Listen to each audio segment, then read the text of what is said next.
Shalom, shalom. I'd like to start off this video by giving all honor, praises, and glory unto Yahweh, Bahashem, Yahweh Shai, Bahashem Kodash. Yahweh being the name of the Heavenly Father, and Yahweh Shai being the name of the Messiah, whom the world ignorantly calls Jesus Christ.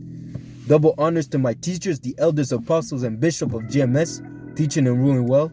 Salutation to the hopeful elect of the house of Israel, pushing forth the word, whether people hear or forbear, and are trying to the best of their ability to keep the law, statutes, and commandments. Alright?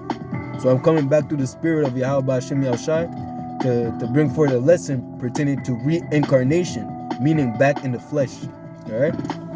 So it tells us in Ecclesiastes 3:15, that which had been is now, and that which is to be had already been, and the Most High required that which is past. Alright? And that's just to say that, to make it short, it's just to make it plain. You're gonna receive the judgment for the sins that you commit now. You're gonna receive the judgment in your next life. Okay?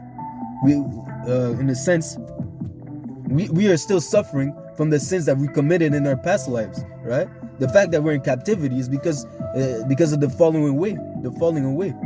When we were in the time of after the time of Solomon, the Israelites, they went off, man. Right? So we had to suffer because of the sins of our fathers, which in a sense are us. We are our fathers in the spirit, you know? Okay? So it tells us in John 2:9, and his disciples asked him, saying, Master, who did sin, this man or his parents, that he was born blind? You see? The fact that he was born blind, and it tells us, in a sense, the fact that someone is born blind or disabled or any kind of defect, it could be because in his past life he has committed sins, abominations, and this is his judgment that he has to suffer, right, on this earth. Put in perspective, a slave owner who's been treated his slaves horribly, and then he dies. He lives a long life and dies in his bed, smiling. Okay. But when he goes back to the Father, when his spirit goes back to the Father, he's gonna come back to in a couple of generations, and the Lord is gonna put judgment on him, and He can send him back as a paraplegic, right? As a disabled, a deaf, a dumb, or a blind, right? But in that instance, as it says here in John 3 and John 9:3, Yahweh Shai answered, neither had this man sinned nor his parents, but that the works of the Most High should be made manifest in him. So there was a purpose for him that he was born blind. The purpose was that it wasn't that he sinned. It was because Yahweh Shai had to heal him, to show the power of Yahweh Hashem Yahushai. Okay? And back in the days, people were more in tune with the Spirit, right? There was even a point when the disciples, where Yahweh Shai asked the disciples, asking them, who do you think I am? And they said, some people say that you're a prophet. Some people say that you're John the Baptist. You know, you came back. You're John the Baptist. Okay? And then why did they say that? It's because they knew that, in a sense, as it says here in 1 Corinthians 14:32, it says, this, and the spirit of the prophets are subject unto the prophets. For the Most High is not the author of confusion, but of peace, and of all the churches of the saints. So in a sense, you're going to always revert back to your lot, man. If you're a prophet in the past life, you're going to come back as a prophet, right? As it says, the truth will resort unto them that practice and heard, right? The Lord has made the righteous and He has made the wicked, right? If you're wicked in your past life, you're going to come back to your lot, man, because that's your spirit. Your spirit never changes. It's just the flesh, all right? You might come back and look different, but the spirit is still the same, all right? As it tells us, I believe, in Ecclesiastes 12:7, then shall the dust return to the earth as it was, and the spirit shall return unto the Father who gave it, unto the power who gave it. Okay? So the dust, meaning the flesh, is going to return unto the earth, but the spirit has to return to the Father, where it receive a judgment, and then it's sent back in the further generations to live through that judgment, to receive judgment. Okay? And it tells us, to further prove the point of reincarnation, it says here in Matthew 17:10, and his disciples asked him, saying, why then say the scribes that Elias must first come? And Yahushua answered and said unto them, Elias truly shall first come and restore all things. But I say unto you that Elias is come already, and they knew him not, but have done unto him whatsoever they listed. Likewise shall also the Son of Man suffer of them. Then the disciples understood that he spake unto them of John the Baptist. But he didn't say John the Baptist, but they knew through the Spirit that he was speaking of John the Baptist, right? And to further prove the point that Elias came back to the reincarnation and was John the Baptist, it tells us in Luke 1:13, but the angel said unto him, fear not, Zechariah, for thy prayer is heard, and thy wife Elizabeth shall bear thee a son, and thou shalt call his name John. And verse 17 it says, and he shall go before him in the spirit and power of Elias. That doesn't mean that this the spirit and power of Elias. No, it means that he is Elias. The spirit that is in John the Baptist is the same spirit that is Elias. They're the same spirit. They might be in a different flesh, but it's the same spirit. Okay? To turn the hearts of the father to the children, and the disobedient to the wisdom of the just, to make ready a people prepared for the Lord. Okay? And through the Spirit, we know that through the Spirit we can say that the prophets are back. Okay? The prophets are back in this time, man. Alright? Because we know that this truth began with as it says, the John the Baptist has to come back. Okay? And we believe through the Spirit that Abba Bibbins was John the Baptist, and he was Elias, right? Because he pushed forth this doctrine in a sense, right? He was the one that pushed forth the doctrine in the scene, right? That accepted the New Testament and connected the New and the Old Testament, right? And it tells us in and to prove that point that the prophets are still here and that they have been reincarnated. It tells us in Revelation 10:9, and I went into the angel and said unto him, give me the little book. And he said unto me, take it and eat it up, and it shall make thy belly bitter, but it shall be in thy mouth sweet as honey. And I took the little book out of the angel's hand and ate it up, and it was in my mouth sweet as honey. And as soon as I had eaten it, my belly was bitter. And he said unto me, thou must prophesy again before many people and nations and tongues and king. But how's that so? Because we know that John the Revelator died in the island of Patmos. Okay? He didn't leave after he was sentenced to exile in that island. He didn't come out of it. Right? So how will he come back and prophesy unto kings and nations? It's through the Spirit, because when he died, he came back later on in the reincarnation to do that as Abbot Bibbins. Okay? Alright?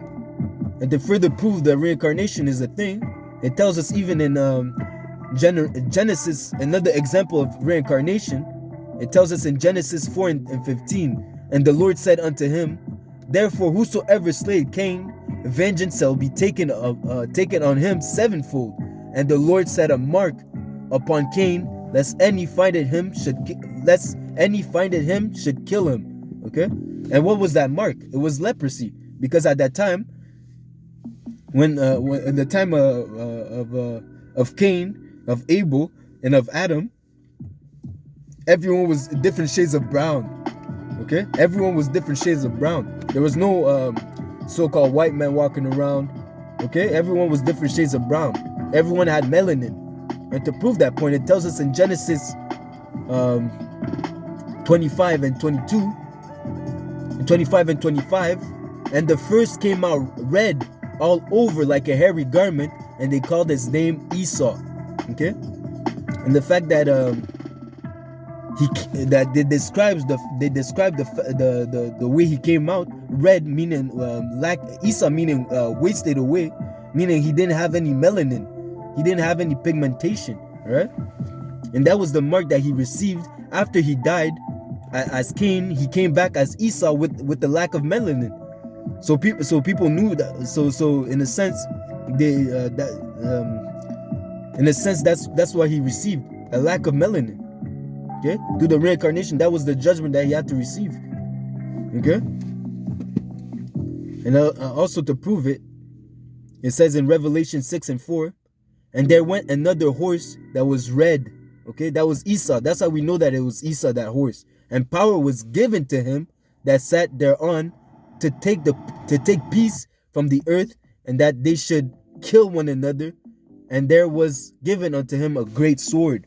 Okay, and again, you have to go into that you have to know into the breakdowns of names and etymology of words. Okay, so if you go into the etymology of the word Cain, it really means weapon.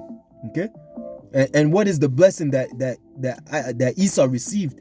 He received that great sword, and he was red. So that's how we know that horse, which really means power. Okay, that's why we get horsepower from. That horse was really representation of Esau. Okay, and that sword was given unto him, and it was given unto him by whom? It was given unto him by Isaac, and we know that Isaac, through the Spirit, it's Yahweh Shai.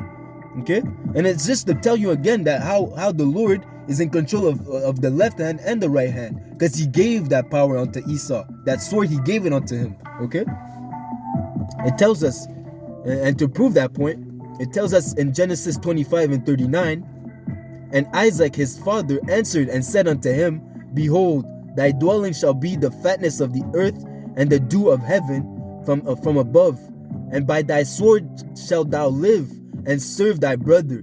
And it shall come to pass, when thou shalt have dominion, that thou shalt break his yoke from off thy neck.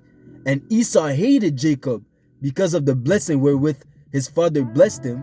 And Esau said in his heart, the days of mourning of my father are at hand, then will I slay my brother Jacob. You see, that hatred for a blessing is the same story concerning Abel and Cain.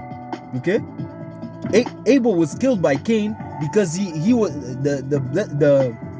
Cain has received a blessing from the Most High, and he was Salakia. The offering of Abel was accepted from the Most High and not Cain's. So that hatred, it kept going from that time. It kept on going from in this time. See, that it's this, in a sense, it's the same story as the Lord said, as it was said in Ecclesiastes 3:17, 3:15. That which had been is now, and that which is to be had already been. Right. So it's the same story being replayed in a sense. Right. And that's just to say that the hatred that the hatred that Cain had for Abel is the same hatred that Esau has for Jacob, because they're both the same. Cain is Esau and Abel is Jacob, and Jacob is Abel. Okay, through the reincarnation. Okay, and just to further prove that Isaac is Yahushai, it tells us in Genesis 22:1, and it came to pass after these days. It came to pass after these things that the Most High did tempt Abraham and said unto him, Abraham. And he said, behold, here am I. Here I am. And he said, take now thy son, thy only son, Isaac, whom thou lovest, and get thee into the land of Moriah, and offer him there for a burnt offering upon one of the mountains which I will tell thee of. You see? In verse 7 it says, and Isaac spake unto Abraham his father, and said, my father. And he said, here I am. Here am I, my son. And he said, behold, the fire and the wood, but where is the lamb for the burnt offering? And that's just to tell you, Isaac represented that lamb. Isaac was that unblemished lamb. Okay, but it tells us but Abraham did not kill Isaac. It was just a representation of things to come. Of foreshadowing of things to come, because Yahweh had to sacrifice Yahweh Shai for the deliverance of Israel, for the remission of sin unto Israel. Okay, so Isaac was really a representation of Yahweh Shai in the past. Okay, and again, to prove that Yahushai, that Isaac, Yahushai, Solomon, Melchizedek, and Adam, they were all the same spirit. It tells us here in Luke 20:41, and he said unto them, how say they that Hamashiach is David's son? And David himself said in the book of Psalms, the Lord said unto my Lord, sit thou on my right hand, till I make thy enemies thy footstool. David therefore calling him Lord, how is he then his son? Because David knew through the spirit that Solomon was Yahushai. Okay, he knew through the spirit that Solomon was the Messiah. Okay, but at that time he then came to deliver Israel. He came to build the temple. Right? At that time he had a different lot. So like he didn't have a different lot. He had a different mission, a different purpose. Right? A different mission. Right? Because when he came back as Yahushua, his mission was to die on the cross so he can obtain the kingdom of heaven. Right? So he can reconnect us to the Father. Right? Graft us back in to the blessing of salvation. Right? And there's multiple scriptures, precepts that we can bring out, that we can correlate to clarify and to prove the point that reincarnation is biblical, right? And that the prophets that have been are here now, prophesying the downfall of this wicked kingdom, because this is their lot, right? The spirit goes back, the dust returns unto the earth, but the spirit returns unto the Father. You see, all the spirits are His, right?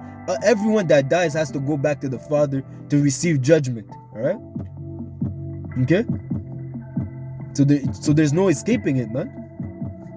In a sense, hell, because the concept of hell is telling people, oh, as soon as you die, you go to hell or you go to heaven. No, it's not that, man. As soon as you die, you go straight to the Father, man, and your body goes to the dust, goes to the earth, right? And then everyone receives judgment, right? As soon as you die, you receive your judgment, and then you're sent back, reincarnated. You're sent back in the flesh to live your judgment. Okay. So hopefully this lesson was edifying. I like to give all honor, praises, and glory unto Yahweh, Bahashem, Yahushai, Bahashem, Macha Kodash. Double honors to my teachers, the elders, apostles, and bishop of GMS, teaching and ruling well. Salutation to the hopeful elect of the house of Israel, pushing forth the word, whether people hear or forbear. Hopefully, through the Spirit, this was an edifying lesson. Reincarnation is in the Bible. It's a biblical topic. It's the glue to understand. It's the glue that puts together all the mysteries of this doctrine. Okay, because without understanding the concept of reincarnation, you can't really piece things together, man. You have to understand that, man. All right. Shalom, shalom, shalom. DTA Ababa, Kwam Yashala, Kwam Yashala, Kwam Yashala. Soon.